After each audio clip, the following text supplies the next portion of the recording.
years, but we chose not to because we trusted the right thing's going to happen. Right thing's not going to happen unless we make it. And after that, you have the potential to truly be brothers and sisters. You have the potential to be past the letting cultural, national, religious markers evict the fact that I know that I'm talking and I'm with a human being, and at our very core, past any physical difference, my job is to honor the soul of that other human being. So there's no need to have allies because I'm not at war. I truly have a brother and sister. There's no need to have an ally because there's no threat of war. I refuse to send any 18-year-old boy or girl off to die. And that has to be something that's much, much deeper than policy, much, much deeper than the human condition in the last 500 years. We have to get back to that. So that's my humble opinion. I don't know, where that takes white America, but I hope we stay standing up, fighting together. Mike, we've been having this great conversation, and a lot of people watching, they probably want to know, because again, these things happen in flashes where 1 minute we're talking about this, everybody's fired up, everybody's willing to do things, and then the next minute, the momentum dies. So how can the people who are watching now, how can they keep this conversation, this action, this momentum going? Take this conversation, get 8 to 10 people around you, your neighbors and people who live within 10 square miles, and start to see what you can do to affect. And then connect with other people that may be in closer proximity, 30, 40, 50 miles, even another city or places that are doing it right, in other places. Connect with those people and just if all of us do a little bit, no one has to do a lot. If all of us do a little, if all of us pick a little to do, no one will have to do a lot. That's a word right there. If we all do a little bit, nobody has to do a lot. Has to do a lot, absolutely. Nobody has to do a lot. Mike, I have enjoyed this conversation like I enjoy every conversation with you. I can certainly talk to you. Yes, it is mutual. The mutual respect and love of society right here.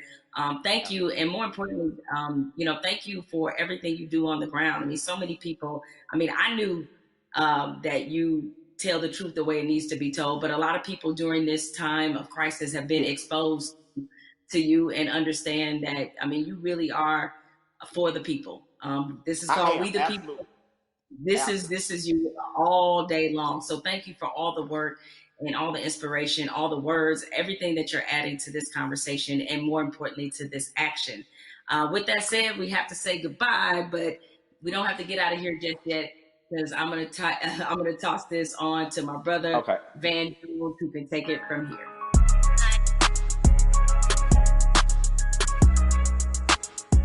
Jamel and I, we spent the past hour, we've been talking to Killer Mike, we've been talking to Elaine Welteroth.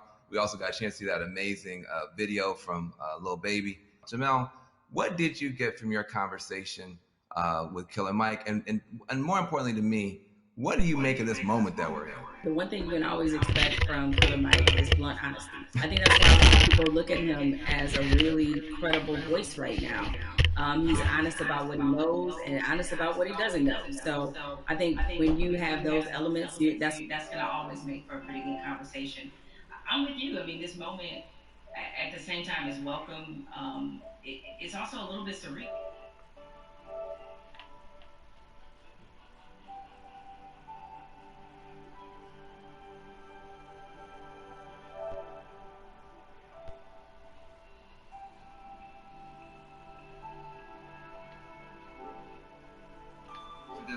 What's your theory? It's two things that I think stood out about the George Floyd video. One, there was no yeah but. And granted, in my mind, we've seen videos where there was no yeah but people nevertheless invented a yeah but. But in this one, there really wasn't one, even if you were Stretch Armstrong trying to stretch and find one, there just wasn't one. What always has just stuck with me is the look on this officer's face as he was kneeling on George Floyd's neck. It was so cold. It was as if this were Thursday.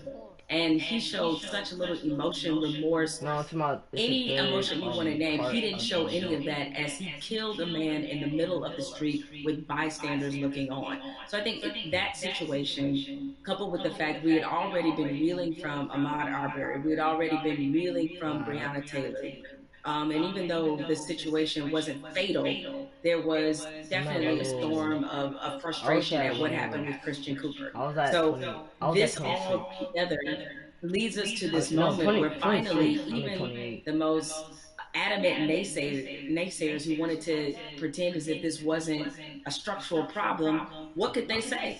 I mean, there was nothing else that could be said, and I think everybody who was already fed up decided now is the moment, now is the time. The world has slowed down because of COVID-19. If we are going to address this, this needs to happen now. I've never seen 20, 30 million white people asking black people for leadership.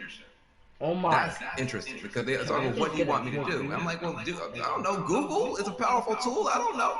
I'm realizing now, though, that this is an honest question.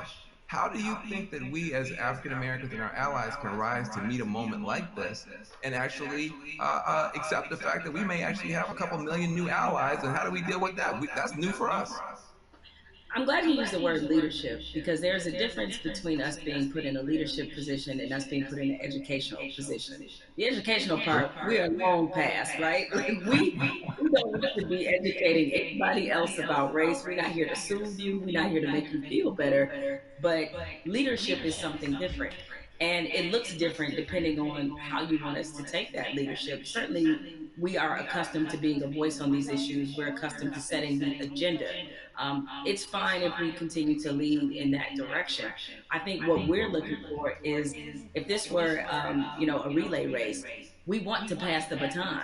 And we want you to be able to say, okay, I just here's had what some pink. we've been feeling about this issue. Here's what needs to happen to change it. Pink The other lemonade. part of this race is that you got to be willing to run it just as hard and as fast as we are. Because if you're not, that's why we remain stuck in the flying pattern that we've been in for hundreds of years and decades as we've tried to reconcile this issue. So we have to figure out what is the most useful way of allyship. We see a lot of people throwing statements around. We see a lot of people throwing money around. We need that to be a focused effort, and more importantly, to be vocal about it. I can't I can't take any more double-sidedness. There can be no more other-siderisms, if I may make up a word, meaning that you give over here and you're a company that is like, yeah, Black Lives Matter, except for in my boardroom where they don't, or except for my organizational chart where they don't. So I'm done with that, right? That's great. Oh Charity's my. great. Charity doesn't change structural racism, right? What changes it is when you actively Everyone's keep on look getting in my your pretty building face. and ask why aren't there more black people in this building, in this boardroom, in this C-suite. So the allies that we have, what you can do, change the structure and cultures of your companies, of your businesses, of wherever it is you have influence. Start there. The thing I try to tell people is, it puts us in a no-win situation. I want our white sisters and brothers to be better educated and to care more, but I don't want to have to bear the burden of trying to teach and educate all the time. The reason you pay tuition is because it's costly to educate someone. You coming up to me and saying, educate me, that's costly to me emotionally and from a time point of view. Also, I think we have to be very honest. Nobody would go up to somebody and say, teach me Russian in 5 minutes. And by the way, make me feel good about it.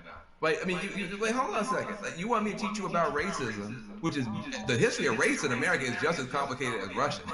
And you want me to teach you that in 5 minutes. And also, if I make you feel bad about it in any way, now I got to be your therapist too. And like you said, soothe you or whatever. That's got to stop. I would love for somebody to come to me and say, I made my whole family watch the 13th and read the new Jim Crow and read White Fragility. And we had a question on page 52. Now, hey, we can have that conversation all day long because you're doing your homework. But don't flop on me like you never heard of Google. If you wanted to know about cryptocurrencies or whatever, you find that stuff out before any black person ever heard of it. So I'm sure you can educate yourself about anything you want to know. I have to say something to you because I've never gotten a chance to talk to you. I feel like I know you because I'm such a big, mad, crazy Stan and fan. But I love you to death. I just am so proud of you. I'm saying proud of you almost in passion. I am so proud that you exist. Where do you find the strength to continue to do what you're doing and say what you're saying, even in the face of opposition, to the point where now the whole world has to listen to you? Where did you find the strength when they weren't listening? I guess maybe this is just part of the Black woman's condition, is that we don't know any other way. And most of us, I come from a line of Black women who were just like this. My mother's like this. My grandmother was like this, where it's the old phrase we've all used as Black people, making a way out of no way. And scream until they hear you. You know what I'm saying? Is that because the opposite, to do the opposite of that is that I can't even afford to do that. I don't know any other mode but to fight for what's right, but to try to stand on the right side of history, but to speak for people who don't have a voice or a platform as large as mine, because somebody did it for me. What advice do you have who want to have these conversations, maybe not as well spoken, not as well read as you might be, but who really are sincere and want to have a conversation? I think you have to start from a point of honesty and being real about what some of your beliefs, prejudice, biases are, where they come from, why you learned them. I think if you take anything else beyond race, as we get older, we do a whole lot of unlearning. Young folks, when you get to like your 30s, you do a whole lot of that, right? But my advice is to always start from the point of truth and honesty and self-awareness. And you'd be surprised what you can get accomplished just by digging into those things. I mean, if you know you come from a racist background, or if you come from where race was talking about a certain way, be honest about what those conversations were and what they taught you. And ask yourself, is this the kind of person that you really want to be? Yeah, I feel like there's a 21st century mindset and 21st century skill set that, everybody's going to need a mindset of empathy. I mean, we're going to be dealing with people, every color, flavor, every kind of human being ever born. We all have to deal with each other because of the internet, because of just the world economy. You're going to be competing against people in China and Nigeria.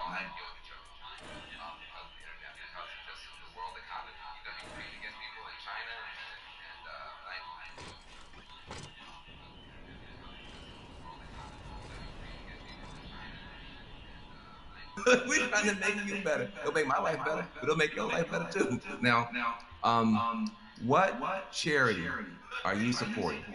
Well, as some people can maybe see my T-shirt, it says "Support Black Journalists." Right? The lack of still Black journalists in most newsrooms is pretty appalling. What changed my life and what got me really on the right path in this business was being a member of the National Association of Black Journalists. NABJ is the largest minority journalism organization in the country.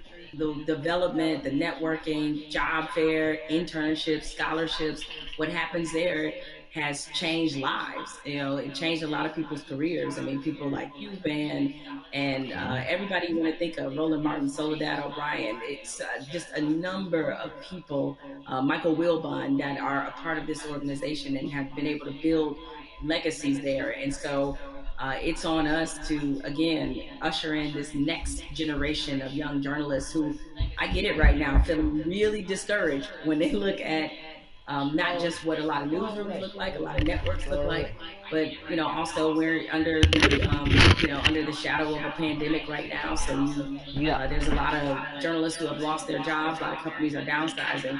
They need a reason to believe and to be in this business. And so NABJ has done so much for my career and continues to do that for others. So that's the charity that I support, and the organization that has changed my life and that of many others.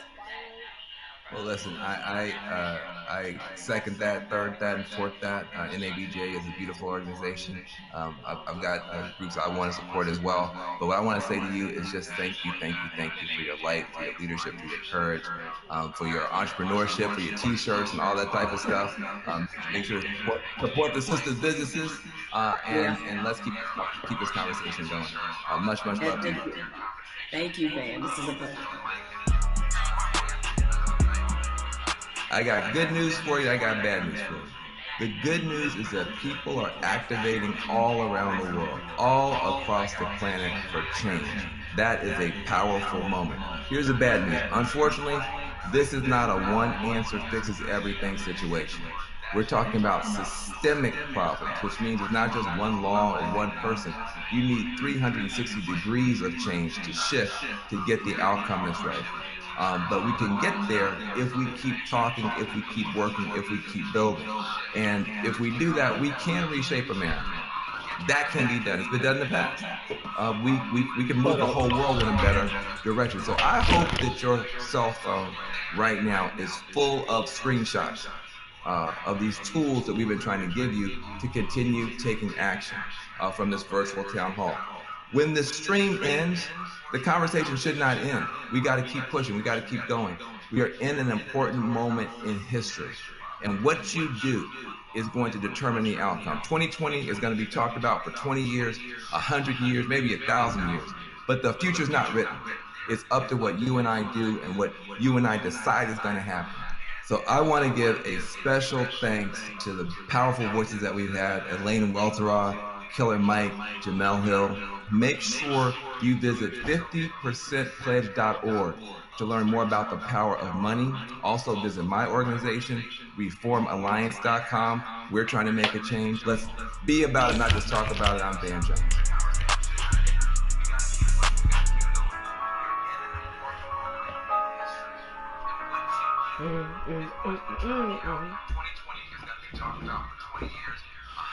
I think this is the end. I don't know.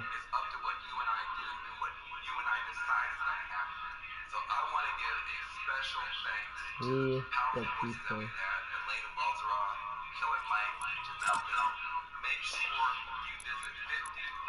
Yeah, this is the end.